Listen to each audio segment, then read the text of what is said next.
Oke, materi kita pada pagi hari ini yaitu tentang awal reformasi atau berakhirnya pemerintahan Orde Baru. Kemudian kita masuk di awal pemerintahan reformasi. Tapi sebelum kita masuk di awal pemerintahan reformasi, kita akan bahas dulu berakhirnya pemerintahan Orde Baru. Ya, sebelum kita memulai pelajaran pagi hari ini tentang berakhirnya pemerintahan Orde Baru, satu orang pimpin doa.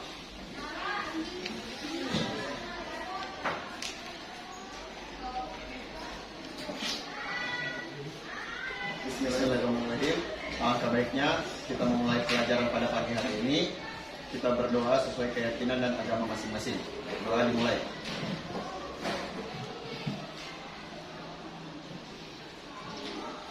Berdoa selesai.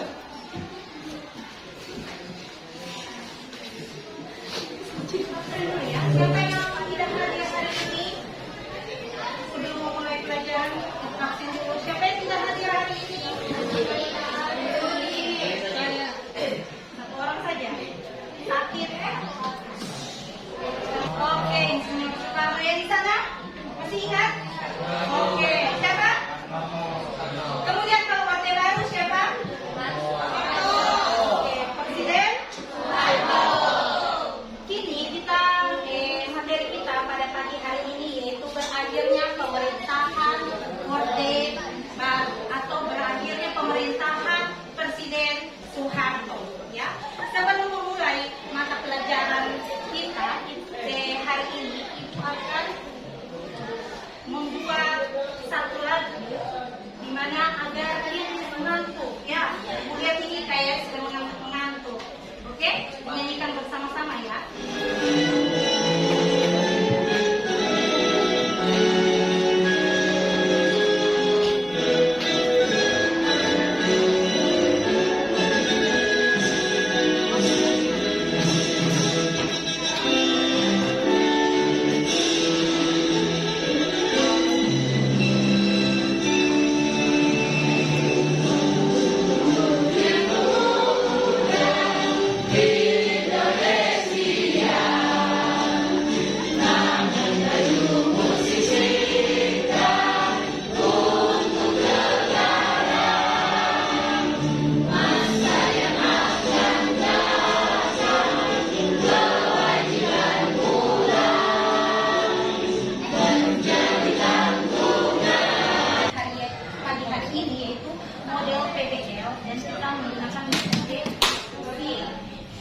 Diskusi, presentasi, dan tanya jawab.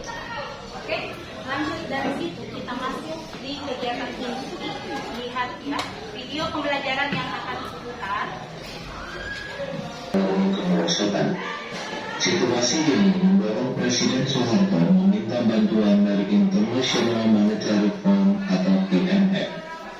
Persetujuan bantuan IMF dilakukan pada Oktober 1997 dengan syarat pemerintah Indonesia harus melakukan pembaruan kebijakan-kebijakan, terutama kebijakan ekonomi. Di antara syarat-syarat tersebut adalah penghentian subsidi dan penutupan 16 bank swasta.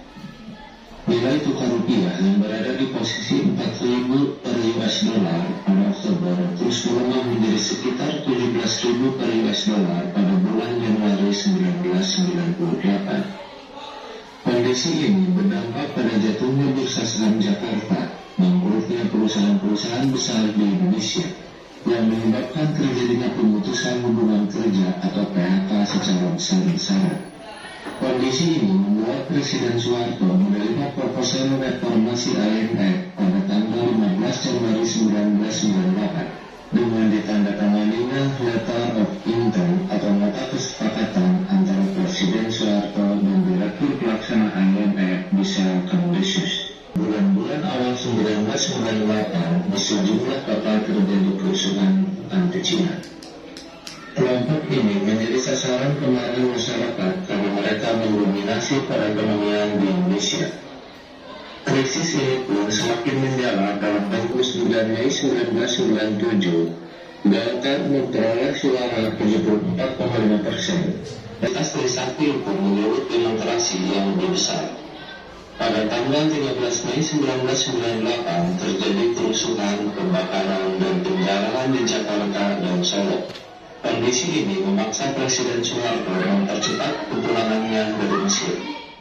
Sementara itu, mulai tanggal 14 Mei 1998, demonstrasi mahasiswa semakin meluas. Bahkan para demonstran mulai menduduki gedung-gedung pemerintah di pusat dan daerah. Mahasiswa Jakarta menjadikan gedung DPR MPR sebagai pusat gerakan yang relatif aman. Ratusan ribu mahasiswa menduduki gedung rakyat. Bahkan mereka menduduki atap gedung tersebut. Mereka berupaya menemui pimpinan MPR DPR agar mengambil sikap yang tegas. Akhirnya, tanggal 18 Mei 1998, Ketua MPR DPR Harmoko meminta Soeharto turun dari jabatannya sebagai Presiden. Bersamaan dengan itu, 11 Menteri Kabinet Pembangunan 7 mengundurkan diri.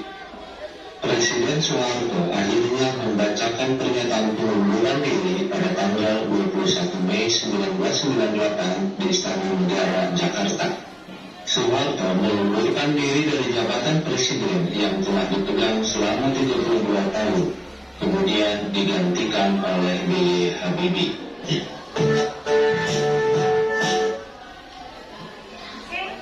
Dari hasil video pembelajaran yang telah ditonton tadi, apakah ada yang ingin ditanyakan? Oke. Kenapa terjadinya krisis kepercayaan di Indonesia? Ada lagi? Oke, yang perempuan. Oke, dijawab satu-satu ya. Yang pertama, mengapa terjadinya krisis kepercayaan di Indonesia? Kemudian yang kedua, mengapa terjadinya krisis moneter? Ibu jawab dulu krisis moneter. Kenapa terjadinya krisis moneter di Indonesia itu terjadinya inflasi atau nilai tukar rupiah terhadap mata uang asing yang mana yang tadinya 7.000 menjadi 14.000. Mata uang asing dimaksud di sini adalah nilai tukar rupiah terhadap nilai tukar dolar itu menurun. Itu bukan cuma terjadi di Indonesia, itu terjadi di wilayah Asia Tenggara, khususnya Indonesia. Itu pertama kali terjadi di daerah Thailand, di negara Thailand. Kemudian merambat ke Indonesia. Itu awal mulanya terjadinya krisis moneter, ya, atau krisis keuangan. Kemudian krisis kepercayaan, pertanyaan kedua yaitu krisis kepercayaan di sini di mana masyarakat tidak percaya atau kurang percaya terhadap pemerintah yang ada. Kenapa? Dikarenakan naiknya harga BBM, kemudian naiknya harga pangan dan sebagainya dan lain-lain ya. Itu di mana masyarakat tidak lagi percaya terhadap pemerintah yang ada. Maka diusulkan dari masyarakat yaitu menurunkan Presiden Soeharto dari jabatan. Seperti itu saja. Oke, masih ada yang ingin bertanya? Kalau tidak ada, kita putar slide PPT. Oke? Kan? Di belakang. Bapak, ayo, sayang.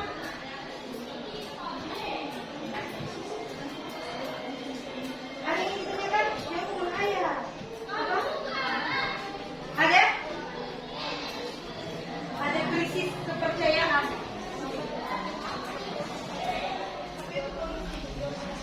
Kenapa?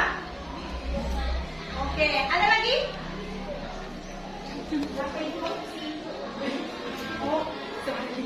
Ada lagi? Ada lagi? Ayo, kenapa kalian?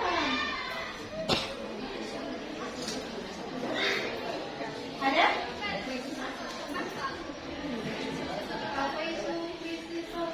Oke, dari beberapa pertanyaan yang teman berikan, kita akan bahas di soal diskusi hari ini. Ya, itu Ibu angkat menjadi soal diskusi untuk pagi hari ini. Ya, sebelum memulai diskusi pada pagi hari ini, dengarkan dulu ya, agar kelihatan lebih bagus. Oke, nilainya juga lebih cantik. Oke, silakan duduk per kelompok. Silakan duduk per kelompok. Ya, silakan.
KPD-nya ini R-nya kalian lepas, itu nanti kalian tempelkan di hasil LKPD di sini ya. Itu per kelompok hasilnya di sini nanti dipakai.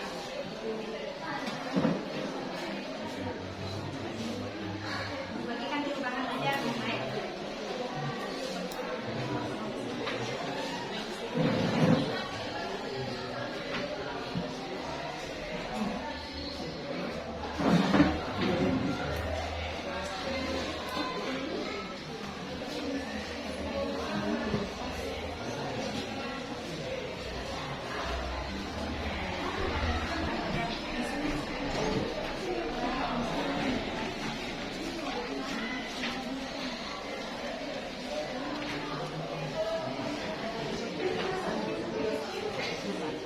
Oke, silakan dikerjakan waktu kalian 25 menit ya. 20 menit ibu tanyakan ya. Oke, per kelompok apakah sudah selesai?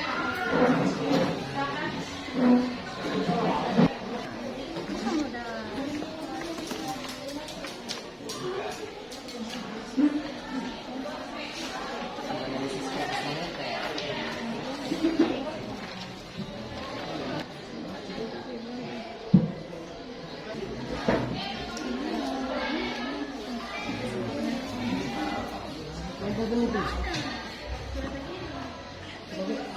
Oke.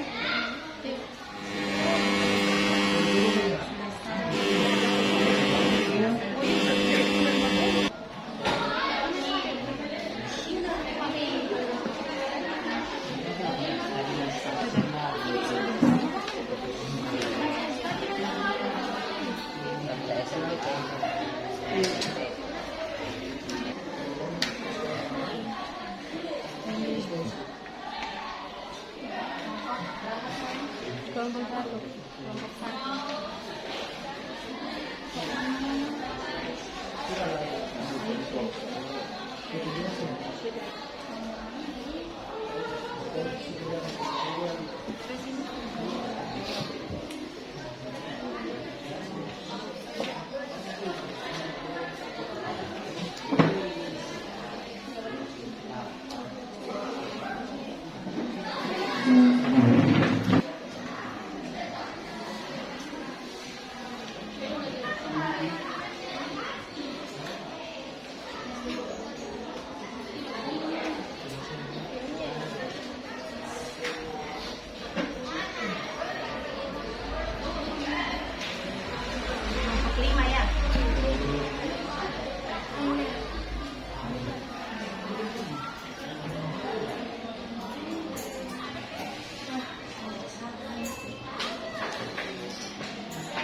tahun 1997 sampai 1998. Krisis moneter terjadi karena beberapa faktor. Itulah pengembangan materi kami. Jika ada yang ingin ditanyakan, dipersilakan. Ada yang ingin bertanya? Yang kelompoknya. Saya dari kelompok 1. Memprediksi dampak dari krisis moneter. Baik, untuk pertanyaan dari kelompok 1 akan dijawab oleh Pak. Silakan. Dampak pertama yang terjadi akibat krisis moneter yaitu ekonomi yang berkembang dengan kondisi nilai tukar rupiah ini turun tahun 2000 Indonesia mengalami depresiasi yang parah. Kelompok satu jelas. Baik, untuk pertanyaan selanjutnya. Baik, terima kasih. Itu dari kelompok kami. Lebih dan kurangnya mohon maaf. Wassalamualaikum warahmatullahi wabarakatuh.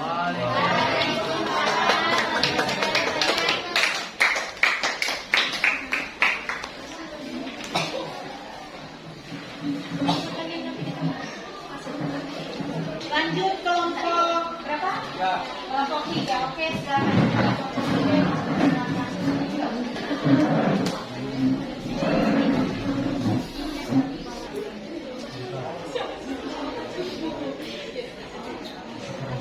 Habis kelompok 3, kelompok berapa lagi? Yang mau tampil? Mana kelompok 4?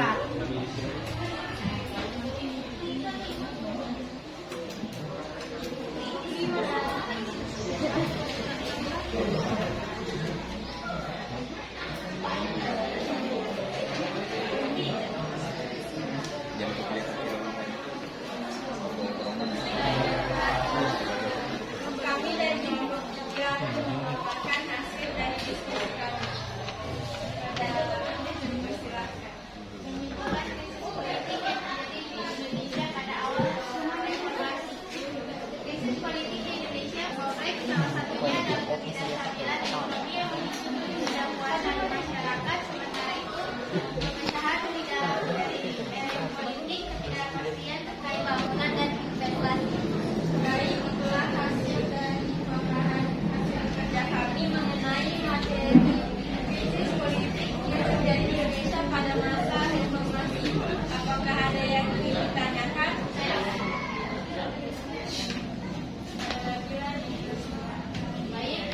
Baik, saya mewakili kelompok 2 yang bertanya.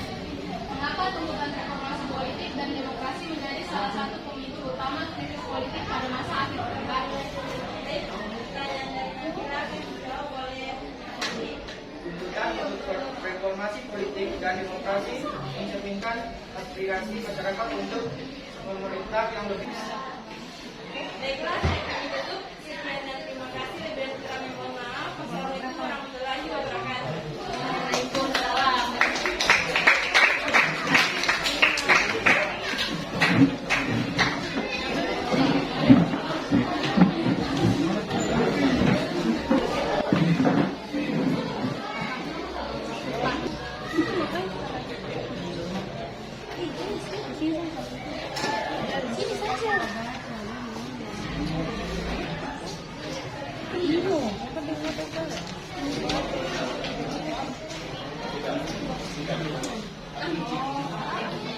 Assalamualaikum wabarakatuh.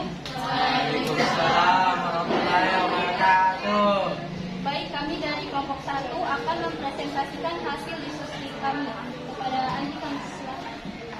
Perbandingan masa Orde Baru dan masa awal reformasi. 1. Politik. Politik pada Orde Baru didominasi oleh Golkar dan Soeharto. Sementara reformasi kembali ke hasil pemilu dan terjadi kebebasan hak untuk mendirikan partai politik. 2. Ekonomi. Ekonomi pada masa Orde Baru sangat baik karena didukung harga minyak bumi yang sangat tinggi. Namun masa reformasi ekonomi melorot akibat jeleknya pengelolaan ekonomi pada masa Orde Baru. 3. Sosial. Masyarakat pada zaman Orde Baru hidup dalam kondisi yang stabil. Namun karena ketakutan pada represi pemerintah, sementara para reformasi masyarakat mengalami kebebasan yang besar akibat diberlakukannya demokrasi. 4. Hukum.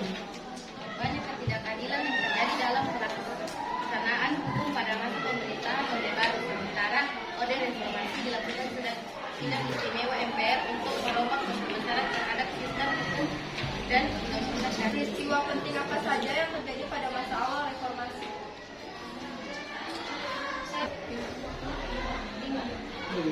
Peristiwa penting yang terjadi diantaranya perubahan pada kehidupan masyarakat, mulai dari sistem sosial, ekonomi daerah, agama hingga konflik, serta munculnya terorisme yang juga ikut menjadi peristiwa penting di masa tersebut. Selain itu, krisis moneter menjadi salah satu peristiwa penting lainnya dari adanya peralihan masa Orde Baru ke reformasi. Krisis moneter merupakan salah satu penyebab masyarakat Indonesia menghadapi kesulitan dalam berbagai hal, khususnya ekonomi. Soeharto saat itu menyebabkan terjadinya demonstrasi besar-besaran yang dilakukan berbagai gerakan mahasiswa di berbagai wilayah Indonesia. Apakah sudah jelas? Apakah ada tanggapan atau ada lagi yang ditanyakan? Tidak ada. Baik, itulah hasil presentasi kami. Dan kurangnya mohon maaf. Wassalamualaikum warahmatullahi wabarakatuh. Waalaikumsalam.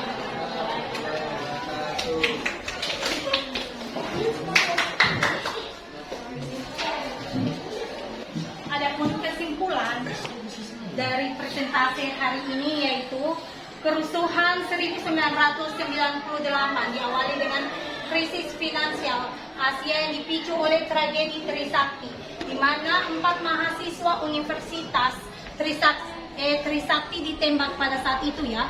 Kemudian hal ini pun mengakibatkan penurunan jabatan Presiden Soeharto serta pelantikan B.J. Habibie dan ketidakpuasan terhadap pemerintahan Orde Baru, di mana terdapat krisis moneter, krisis politik, hukum, dan kepercayaan. Ya, masyarakat menginginkan perubahan dan mengangkat Presiden B.J. Habibie dari wakil presiden diangkat menjadi Presiden Republik Indonesia yang ketiga. Itu kesimpulan materi pada pagi hari ini. Oke, dari siswa ada yang memberikan kesimpulan dari materi hari ini? Ada? Oke, silakan berdiri saya. Jadi kesimpulan hari ini yaitu krisis moneter, politik, hukum, dan kepercayaan yang terjadi di Indonesia pada akhir tahun 1990 menjadi momen penting dalam sejarah Indonesia. Krisis tersebut mempengaruhi banyak sektor di Indonesia, baik sektor ekonomi, politik, hukum, dan sosial. Sekarang itu tadi rangkuman materi pada pagi hari ini. Sebelum kita akhiri materi hari ini, Ibu berikan soal evaluasi tentang materi yang telah kita pelajari tadi. Ini lembar observasinya, silakan dipersiapkan. Evaluasinya, lembar evaluasinya. Siapa yang mengerjakan paling cepat itu mendapat poinnya.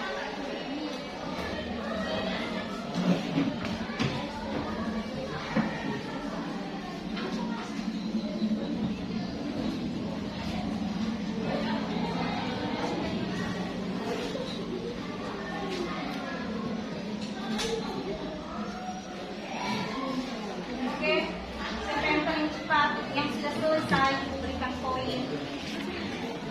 Serta yang paling cepat Ibu kasihkan hadiah. Hadiahnya air minum. Sudah? Alhamdulillah.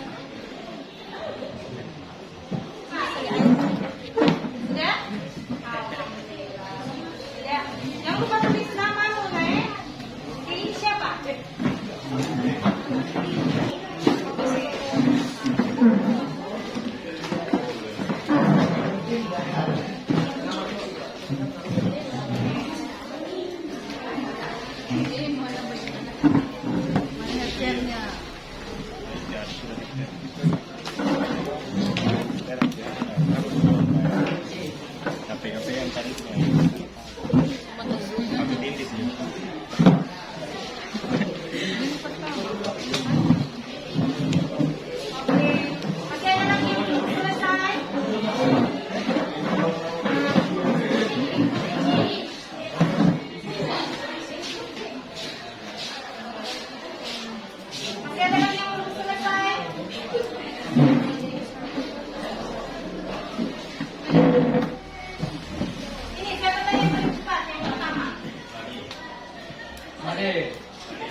yaitu tentang berakhirnya pemerintahan Orde Baru itu telah selesai. Kita akan masuk minggu depan itu yaitu masa pemerintahan B.J. Habibie atau awal reformasi ya.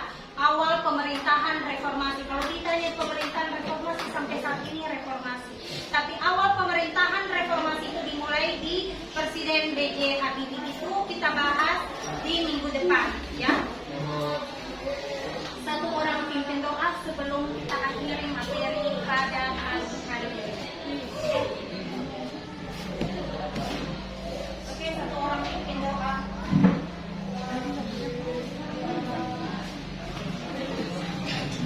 Bismillahirrahmanirrahim. Sebelum penutupan belajar, mari kita berdoa sesuai agama dan keyakinan masing-masing. Berdoa dimulai.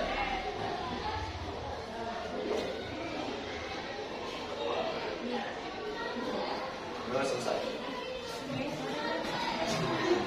Ibu ucapkan terima kasih untuk semua yang telah hadir pada pagi hari ini.